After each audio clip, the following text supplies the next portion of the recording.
അസ്സലാമു അലൈക്കും വറഹ്മത്തുള്ളാഹി. നബി സല്ലല്ലാഹു അലൈഹി വസല്ലമ തങ്ങൾ ഭൂലോകത്തേക്ക് ആഗതമാകുന്നു എന്നതിൻ്റെ വലിയൊരു തെളിവായിരുന്നു സംസം കിണർ കണ്ടത്. അബ്ദുൽ മുത്തലിബ് എന്നവർ 3 പ്രാവശ്യം സ്വപ്നം കണ്ടു. തൊയ്യിബയെ പുറത്തെടുക്കുക എന്നായിരുന്നു സ്വപ്നം. അങ്ങനെ അബ്ദുൽ മുത്തലിബ് എങ്ങനെയാണ് തൊയ്യിബയെ കാണുക? അങ്ങനെ തൊയ്യിബയെ കണ്ടെത്താനുള്ള കഠിന പരിശ്രമത്തിലായി അബ്ദുൽ മുത്തലിബ്. എങ്ങനെയാണ് സംസം കിണർ അപ്രത്യക്ഷമായത്? ജുർഹമു ഗോത്രക്കാർ മക്കയിൽ നിന്ന് മാറിപ്പാർക്കാൻ ഉദ്ദേശിച്ചപ്പോൾ കഅബയിലുണ്ടായിരുന്ന വിലപിടിപ്പുള്ള വസ്തുക്കളെയൊക്കെ ഒരു കുഴിയുണ്ടാക്കി സംസം കിണറാകുന്ന ആ കുഴിയിലേക്ക് ഇടുകയും അവിടെ നിന്ന് മൂടുകയും ചെയ്തു. അങ്ങനെ അതുകൊണ്ടാണ് സംസം കിണർ കാണാതായത് എന്നാണ് ചരിത്രം പഠിപ്പിക്കുന്നത്. അങ്ങനെ അബ്ദുൽ മുത്തലിബ് സ്വപ്നം കാണുകയാണ്, അവിടെ കഅബാലയത്തിൽ തവാഫ് ചെയ്യുന്നവർക്ക് സംസം വെള്ളം കുടിക്കണം.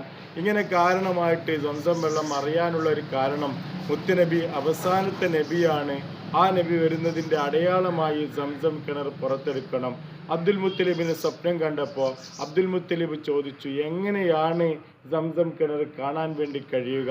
അപ്പോൾ അവിടുന്ന് ഒരു ശബ്ദസ്വരത്തിൽ അവിടുന്ന് പറയുകയുണ്ടായി, ഉറുമ്പ് ഇരിക്കുന്ന സ്ഥലത്തും അതുപോലെ കാക്കകൾ ഇങ്ങനെ ഇരിക്കുന്ന സ്ഥലത്തും നിങ്ങൾക്ക് സംസം കിണറിനെ കണ്ടെത്താൻ കഴിയുമെന്ന് അവിടുന്ന് സ്വപ്നത്തിലൂടെ പറഞ്ഞു കൊടുക്കുകയാണ്. ഇങ്ങനെയാണ് സംസം കിണർ കണ്ടത്.